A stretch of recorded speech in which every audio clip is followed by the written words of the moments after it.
Hello my dear students, welcome back to my YouTube channel. Dear friends, आज हम लोग class 12th Hindi के विविध विधाओं की प्रथम रचना पढ़ने वाले हैं, जो परीक्षा के दृष्टिकोण से बहुत ही ज़्यादा इम्पॉर्टेंट है। जैसा कि आप लोग देख रहे होंगे, परीक्षा में ये बार बार पूछे जा चुके हैं। देखिए यहाँ पर 2015, 18, 19, 22, 15 में, 19 में, 14 में, 2014, 17 में, 15 में, 18 में, 22 में, 23 में, 24 में। ठीक है, तो मैं उन प्रश्नों को सिर्फ लाया हूं जो परीक्षा के दृष्टिकोण से बहुत ही ज़्यादा महत्वपूर्ण है। सिर्फ उन्हीं को हम लोग पढ़ेंगे और उससे ज़्यादा कुछ नहीं पढ़ेंगे। तो प्यारे बच्चों, अगर चैनल पर पहली बार हैं तो चैनल को सब्सक्राइब जरूर करिएगा और वीडियो को लाइक करिएगा। आप लोग वीडियो को लाइक नहीं करते हैं। तो चलिए देखते हैं। पहली जो विधा है वो है हिंदी की प्रथम कहानी। क्या है? हिंदी की प्रथम कहानी। तो हिंदी की जो प्रथम कहानी थी वो क्या थी? इंदुमती थी। याद रखिएगा, पूछ लेगा कि हिंदी की प्रथम कहानी क्या है, 4 विकल्प दे देगा, आपको ऑप्शन दे देगा और पूछेगा हिंदी की प्रथम कहानी क्या थी। इसके रचनाकार कौन थे? किशोरी लाल गोस्वामी थे। और ये कब कब पूछा गया भैया? 2015 में पूछा गया और 2019 में पूछा गया। ठीक है, तो हिंदी की प्रथम कहानी थी इंदुमती। इसके लेखक थे किशोरी लाल गोस्वामी और 2015 और 19 में प्रश्न पूछा जा चुका है। ठीक है, अगला था हिंदी की प्रथम यात्रावृत्त। तो हिंदी की जो प्रथम यात्रावृत्त है वो है सरयू पार की यात्रा। देखिएगा, सरयू पार की यात्रा। इसको किसने लिखा? इसको लिखा भारतेंदु हरिश्चंद्र जी ने। और ये एक बार से पूछा जा चुका है, 2014 में पूछा जा चुका है। ठीक है, ये सारे इंपॉर्टेंट है, चाहे एक बार पूछा गया हो चाहे 3 बार, इसमें से कोई भी पूछ सकता है भैया। इसके चक्कर मत रहना कि एक ही बार पूछा गया है। ठीक है, तो अगला है हिंदी का प्रथम उपन्यास। और हिंदी का प्रथम उपन्यास क्या था? परीक्षा गुरु। एकदम पेट क्वेश्चन है, बार बार पूछा जाता है। ठीक है भैया, इसको किसने लिखा था? लाला श्रीनिवास दास ने लिखा था। 2015, 18, 19 और 22 में प्रश्न पूछा जा चुका है। ठीक है भैया, तो अगला है खड़ी बोली हिंदी की प्रथम रचना। खड़ी बोली हिंदी की प्रथम रचना है कौन सा है? गोरा बादल की कथा। इसको किसने लिखा है? जटमल ने। इसके रचनाकार हैं जटमल। और ये कब पूछा गया है? 2015 में एक बार पूछा जा चुका है। ठीक है, अगला हिंदी का प्रथम नाटक यह है नहुस। और इसको लिखा है गोपाल चंद गिरधर दास ने। ये भी 2014 और 17 में 2 बार पूछा जा चुका है। ठीक है, तो ये बहुत ही इंपॉर्टेंट है भैया। इसका स्क्रीनशॉट आप लोग ले लेंगे और इसको आप अच्छे से तैयार कर लेंगे, क्योंकि ये 5 जो क्वेश्चन है इसमें से एक फंसने का पूरा चांस है। ठीक है, समझ गए ना सारे लोग? ठीक, अब चलिए देखते हैं हिंदी साहित्य की प्रमुख पत्र और पत्रिकाएं। अब हम लोग को देखना है कि हिंदी साहित्य की जो प्रमुख पत्र और पत्रिकाएं हैं इनको हम लोग देखेंगे। हिंदी साहित्य की प्रमुख पत्र और पत्रिकाएं। ठीक है, तो पहला युग था भारतेंदु युग। पहला युग आपका था भारतेंदु युग। और भारतेंदु युग में 3 पत्रिकाएं, प्रमुख 3 पत्रिकाएं हुई। पहली हुई आनंद कादम्बिनी। इसको लिखा था बद्री नारायण चौधरी प्रेमधन ने। और ये प्रकाशन स्थान भी पूछ लेता है, याद रखिएगा। प्रकाशन स्थान ये कहाँ से प्रकाशित हुई थी? तो ये मिर्जापुर से प्रकाशित हुई थी। देख लो, ये 4 बार प्रश्न पूछा जा चुका है। ठीक है भैया, ये सीधा सीधा पूछ लेगा कि आनंद कादम्बिनी का प्रकाशन स्थान कहाँ था? तो मिर्जापुर।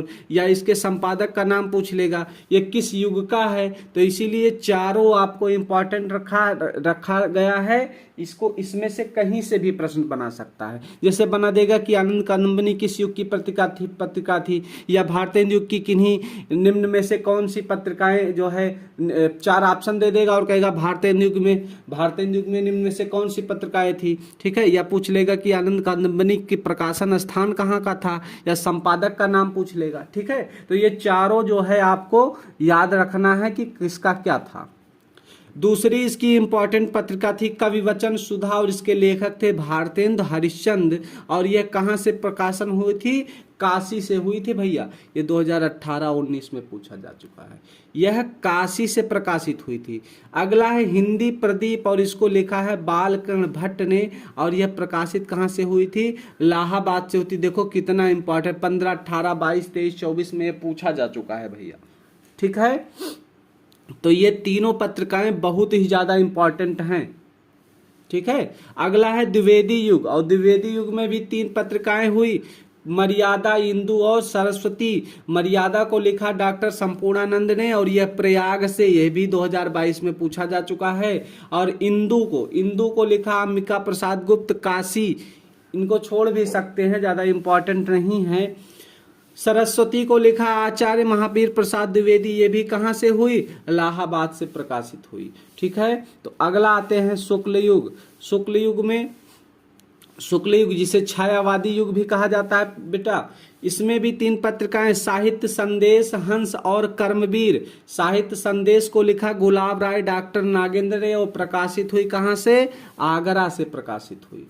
ठीक है, दूसरी पत्रिका थी शुक्ल युग में हंस, और इसको लिखा प्रेमचंद ने, यह प्रकाशित हुई बनारस से। प्रकाशन स्थान इसका क्या था? बनारस था।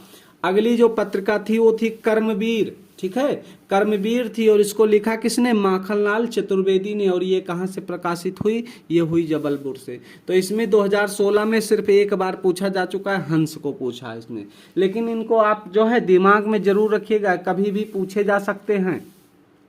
ठीक है, कभी भी ये पूछे जा सकते हैं, इसीलिए इनको दिमाग में बनाकर आपको चलना ही चलना है।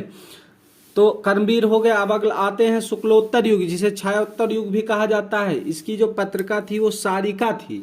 क्या थी? सारिका, और इसको लिखा किसने था? मोहन राकेश ने। प्रकाशन स्थल था दिल्ली। एक बार पूछा जा चुका है 2015 में। ठीक है, 2015 में इसको एक बार सिर्फ पूछा गया है, 2015 में। अगली जो पत्रिका थी वो थी धर्मयुग, और इसको लिखा था धर्मवीर भारती या गणेश मंत्री। ये बंबई से प्रकाशित हुई थी भैया। ठीक है, अगली थी पत्रिका कादम्बनी, और इसको लिखा किसने? राजेश अवस्थी। ये सारे शुक्लोत्तर के थे।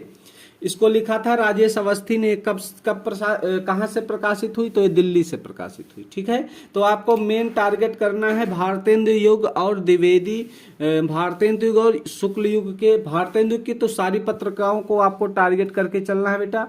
ठीक है, और ये चीजें आपको बिल्कुल दिमाग में रखना है कि हिंदी के प्रथम कहानी, हिंदी का प्रथम यात्राविद, हिंदी का प्रथम उपन्यास, हिंदी की खड़ी बोली, हिंदी के प्रथम रचना और हिंदी का प्रथम नाटक।